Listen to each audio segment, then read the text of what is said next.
Quero dizer para vocês que eu estou aqui com o doutor Yuri Chaves, advogado, então, especialista da APAC.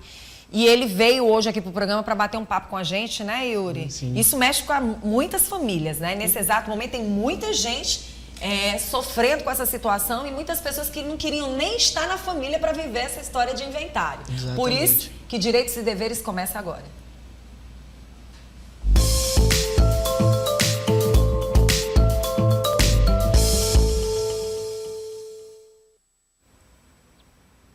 Para você que está assistindo o nosso programa, você sabe o que é um inventário? A gente já vai conversar com o Yuri para que ele possa explicar para você que está em casa assistindo o nosso programa o que na verdade é um inventário. E as dúvidas são muitas, que às vezes você tem em casa. Às vezes não é só uma pessoa na família, dentro dessa empresa também, a empresa é grande, várias empresas, e aí de repente tem os familiares, tem os filhos, tem filho que não mora nem na cidade, tem filho que mora em outro país, e aí quando acontece uma fatalidade, muitas vezes você não sabe nem como é que está a situação dessas empresas. E aí a gente vai falar tanto de pessoa física como também pessoa jurídica, né? Porque nesse exato momento a família tem que estar envolvida com tudo e tem que saber como vai agir. De repente, doutor, eu tenho um tipo de profissão, mas meu pai tem outra profissão. E aí não me dediquei a cuidar de tudo aquilo.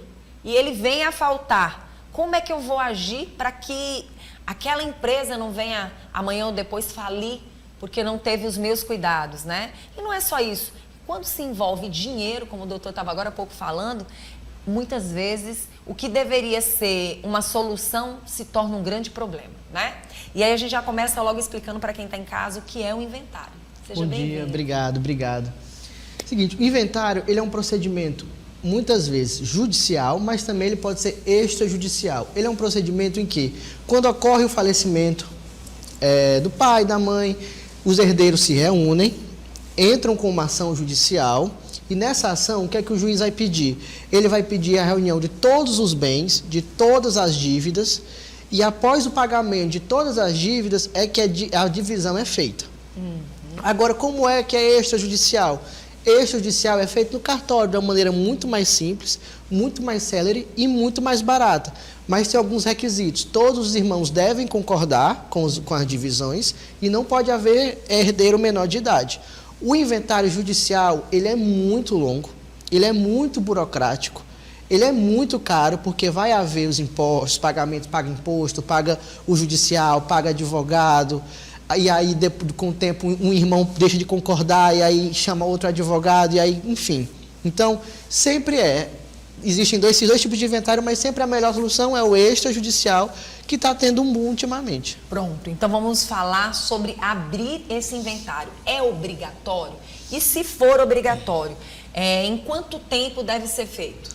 Vamos lá, é obrigatório porque, havendo falecimento, havendo a morte do genitor, do pai, da mãe, tem que haver a transferência desses bens, tem que haver a transferência para o nome dos herdeiros. Então, tem que ser feito o inventário, tem que ser feito, então, por exemplo, a casa que eu vivo sempre foi do meu pai e ele faleceu. Ela é uma herança também dos meus irmãos.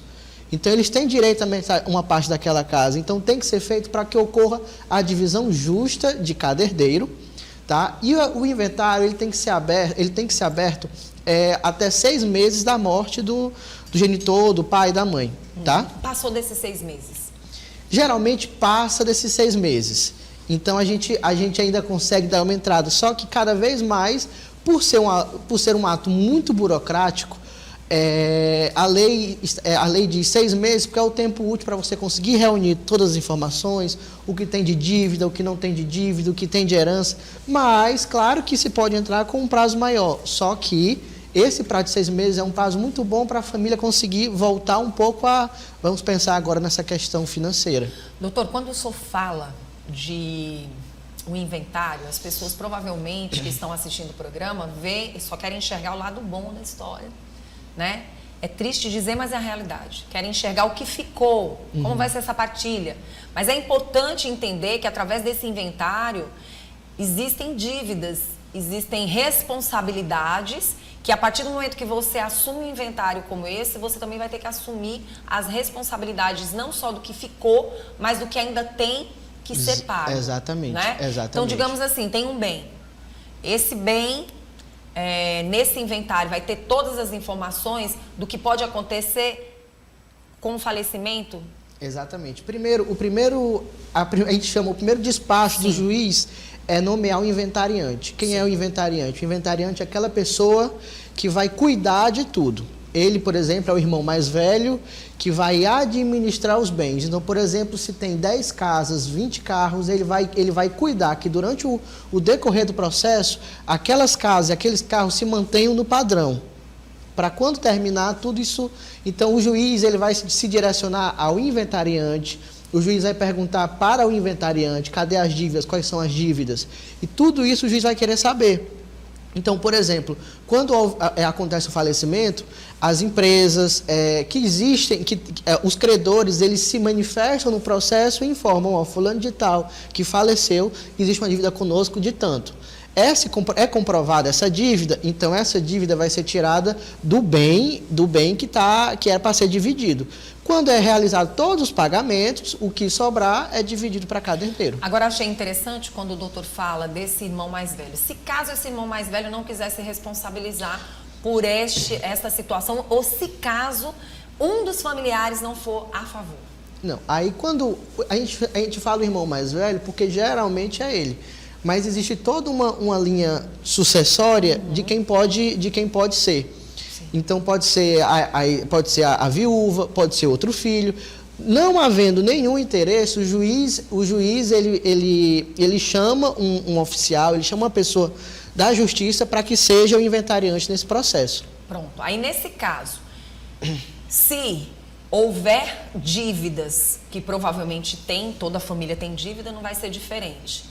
A responsabilidade cabe a todos, mesmo tendo inventário? Cabe a todos, porque vai sair da herança de todos. Só que o inventariante, ele é o responsável para realizar o pagamento, para gerir toda essa confusão deixada. Sim. Até que ponto, nesse caso, o advogado da justiça pode tomar alguma medida se caso essa pessoa que ficou responsável não estiver cumprindo direitinho com os deveres de pagar contas, de não deixar com que aqueles bens venham realmente perder o seu valor, porque isso pode acontecer, né? Claro. Existem inúmeras formas, porque, como eu falei, é um processo longo.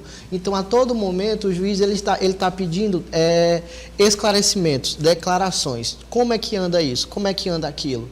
Abre-se um prazo de 15 dias para o inventariante se manifestar de como é que está andando o inventário, por exemplo, na questão dessas dívidas. O que é que já foi pago, o que é que não foi.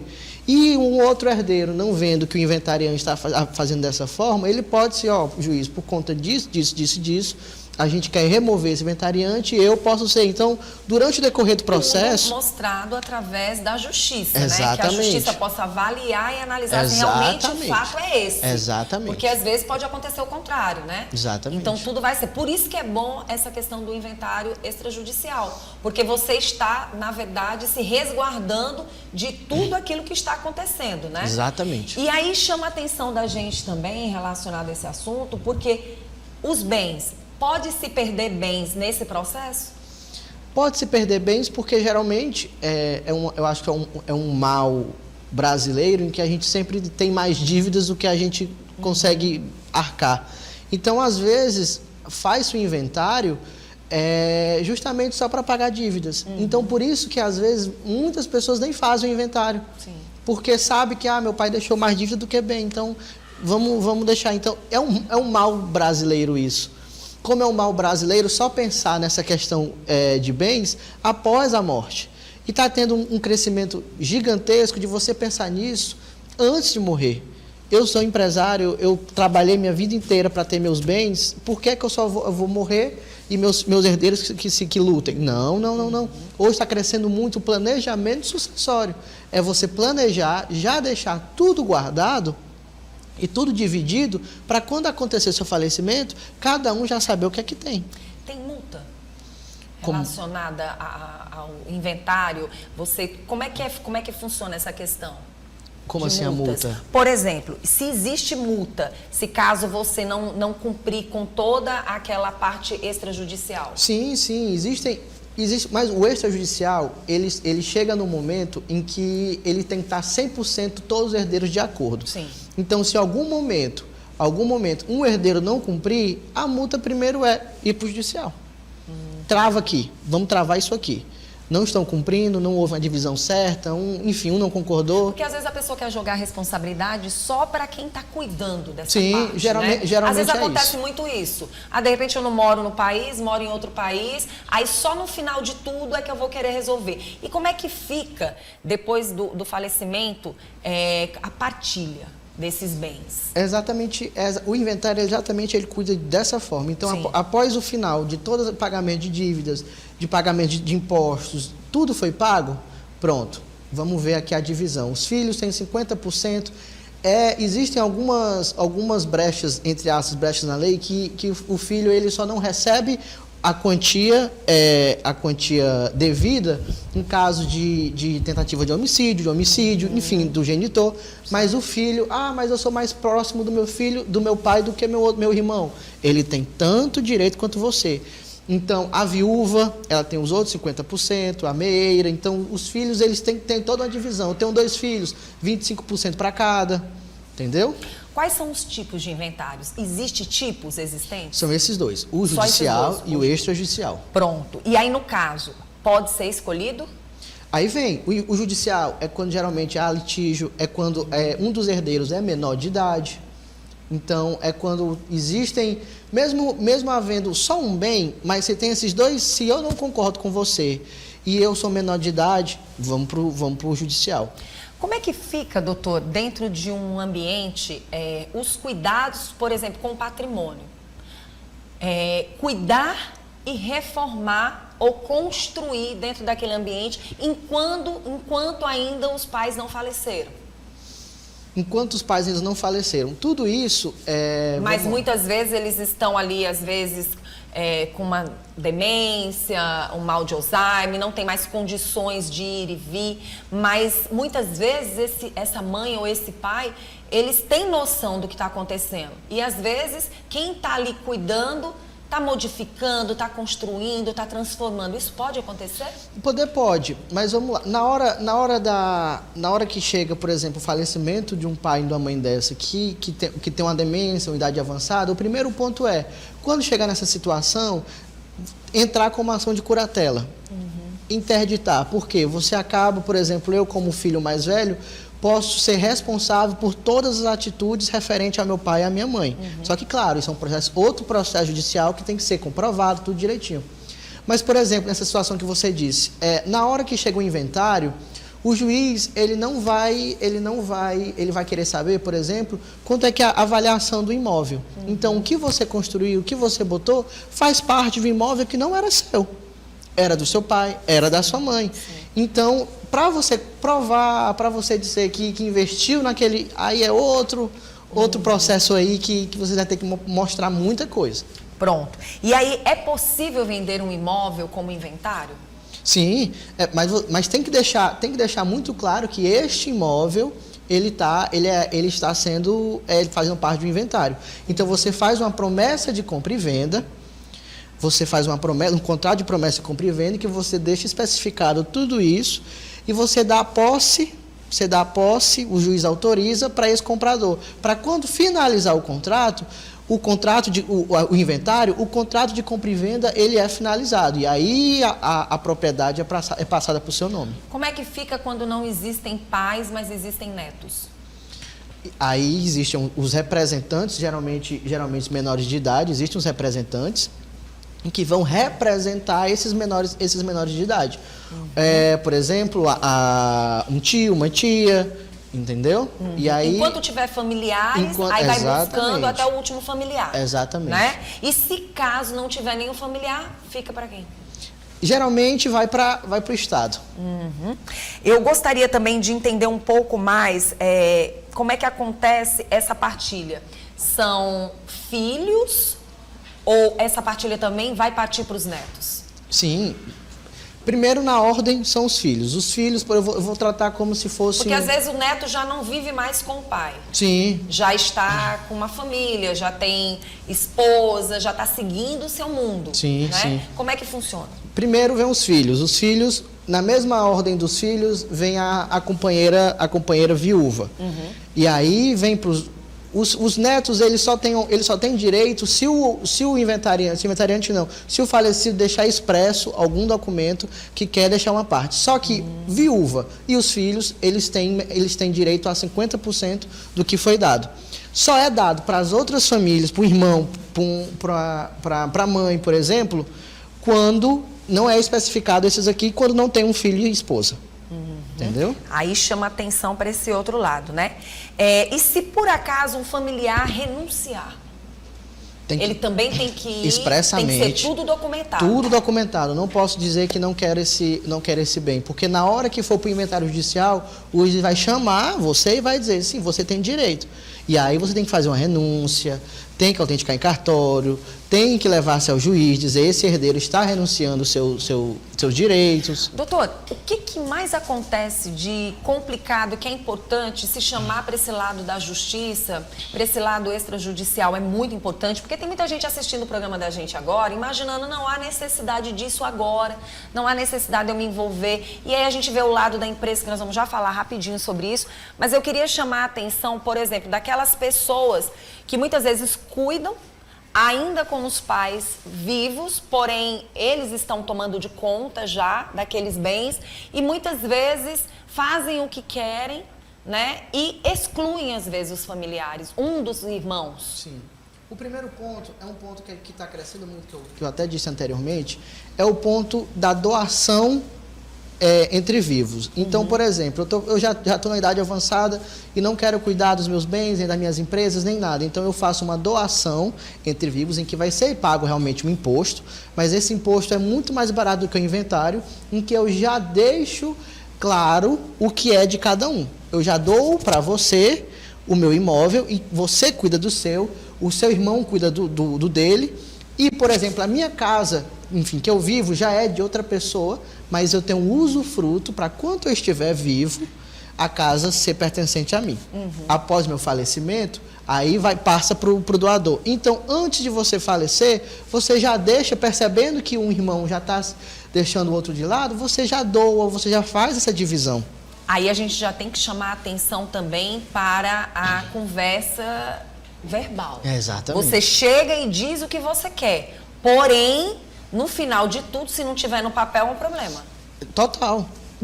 É aquela coisa, o que não aquela história, enfim, caráter é uma coisa muito séria. O que não existe no papel, no judicial, não existe. Não existe. Então, às vezes, não, mas minha mãe deixou e ficou claro para todos os irmãos. Porque aí você vai estar colocando em evidência o caráter de cada um. Exatamente. E aí, com muitas certeza... vezes nem todos vão concordar no final da história, E né? com certeza vão contestar. Cadê um documento? Cadê uma prova? Me diga que ela realmente fez isso. É triste, porém real.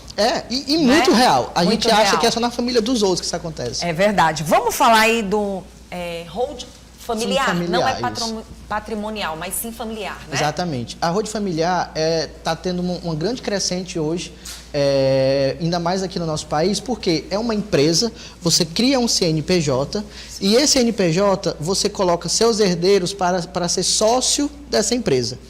E você coloca todos os seus bens, pessoa física, para ser administrado por esta empresa. Então, os sócios, eles possuem cotas nessa empresa. Quais são as cotas? São os bens. Então, quando ocorre o seu falecimento, os impostos vão lá para baixo, porque é um CNPJ e já está tudo dividido. E quando houver esse falecimento, já vai estar tudo no nome da empresa e de cada um. Então, o processo ele só segue, cada um sendo dono das suas cotas. Só que é um processo caro, aparentemente, porque é uma empresa. Sim. Então, tem que ter uma parte contábil, uma parte financeira bem ajustada. Quer dizer, tudo tem que ser analisado nos mínimos detalhes. Doutora, a gente sabe que existem grandes empresas, grandes empresários, não só dentro do estado, como também fora. A gente está vivenciando agora algumas mudanças de algumas empresas grandes, até fora mesmo aqui do Piauí, no Brasil. Quando é que não só os filhos vão fazer parte dessa história, mas também, digamos que uma agência, uma empresa, no que essas pessoas devem ficar atentas? Nesse tipo de sucessão, Porque às vezes o filho não sabe como administrar tudo aquilo que um pai tinha. Sim. Pode acontecer. Claro, claro. E nesse tipo de situação, e geralmente essas pessoas que chegam nesse nível de ser dono de uma empresa, eles já deixam tudo alinhado para quê? para que uma agência, uma empresa, uma cota dessa empresa seja dona, seja proprietária dessa empresa, e a cota do filho, o filho ele administra da forma que ele achar, enfim, inclusive até vender, da forma que ele achar útil. Só que, quando existem essas empresas, a empresa é chamada para fazer parte do inventário, o filho pode fazer essa questão de vender a cota dele, ou ele pode pedir realmente ou vender a parte dele para essa empresa. Então, geralmente, quando chega um nível do empresário ter uma empresa desse nível, ele já tem tudo muito bem dividido. O que é de quem vai suceder, tá? Não chega a esse ponto da gente, claro que são casos e casos, mas não chega a esse ponto de haver essa discussão na justiça. Entendeu? Já está tudo resolvido. É muito difícil não estar. Né? É porque envolve muita coisa. E a gente acha que inventário é um bem, mas hoje em dia existem essas criptomoedas, existem contas no exterior. Então, quantas contas estão aí que ninguém mexe mais porque não fizeram inventário? E que você não sabe que seu pai tinha e depois de um tempo você vai descobrir. Então, tudo isso tem que ser muito bem analisado. Por isso que é um processo muito longo. Doutor, quando esse inventário envolve outras famílias que, no caso, a família atual não conhecia? Vamos lá. Primeiro tem que haver... A gente tem várias histórias aí, né? Primeiro... Que hoje são dor de cabeça para muita gente. Primeiro tem que haver, por exemplo, no caso da amante, por exemplo, e dos filhos da amante, tem que ser comprovado que esses filhos são realmente filhos do genitor que faleceu. Sendo comprovado esse laço familiar, eles têm pleno direito a parte deles da herança como filho, como Sim. qualquer os outros filhos.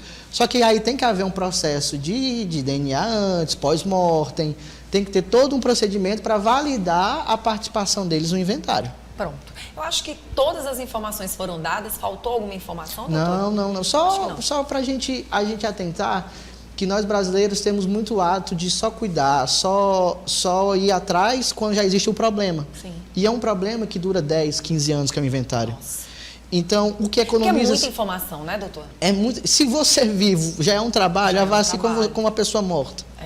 Que você vai ter que descobrir tudo que a pessoa tem. Até porque, assim, diante dessa situação toda, tem muita informação que nem os próprios familiares muitas vezes sabem. É aquela história do eu confio e não confio. Às vezes eu não confio nem nos de casa. Exatamente. Não tem muito isso? Muito. Às vezes você está vivenciando uma situação que os seus familiares não sabem. E quando você é pai e mãe, tem a sua própria responsabilidade, nem tudo o filho sabe mesmo. Exatamente. E nem tudo tem que saber. Mas as pessoas nunca imaginam um dia da manhã, né? Exatamente. Então, por isso, a gente começar a pensar no evento, que é um evento triste, que é a morte, mas é que é um evento que economiza muito tempo, economiza dinheiro e não gera briga na família. Doutor, e também vamos parar para analisar e vamos colocar um pouquinho de lado a questão financeira, que é o que as pessoas tanto abordam.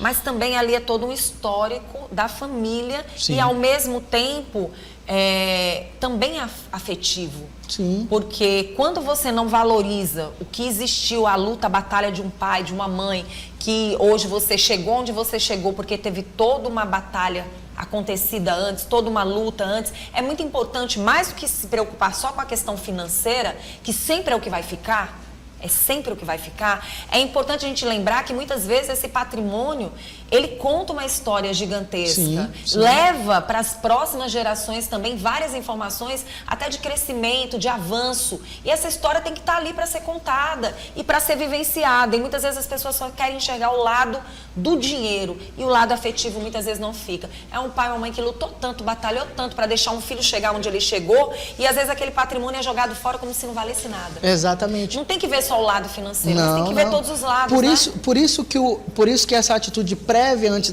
do falecimento, ela é útil. Porque você vai dar, você vai dividir, você já vai doar. E até como testamento, o famoso testamento, para quem é lhe direito, cada filho tem direito à sua cota. Isso é. Só que aí você pode dar mais porque acha que essa empresa aqui ele vai agir melhor. E dá continuidade, né, doutor? Exatamente. E dá continuidade. De repente essa empresa não é para acabar, essa empresa de fato é para continuar. Aquelas histórias de netos pobres, não, né? Não. Acho que não, a gente tem que mudar essa história. Ao contrário, netos ricos porque souberam valorizar através de um inventário o que ficou e que muitas vezes é jogado fora. Exatamente. Advogado não é para resolver. Claro, nós resolvemos problemas, mas nós somos também muito mais preventivos. É verdade. Eu particularmente acho, e a PAC já faz esse trabalho, tem conquistado esse espaço, mostrando que um advogado não é para dar dor de cabeça, não é para você dormir de um dia para o outro preocupado, mas sim solucionar o problema. Exatamente, né? exatamente. Quero agradecer a PAC, quero agradecer a você, Muito doutor. obrigado. Muito obrigado, doutor Yuri. Sempre vem para cá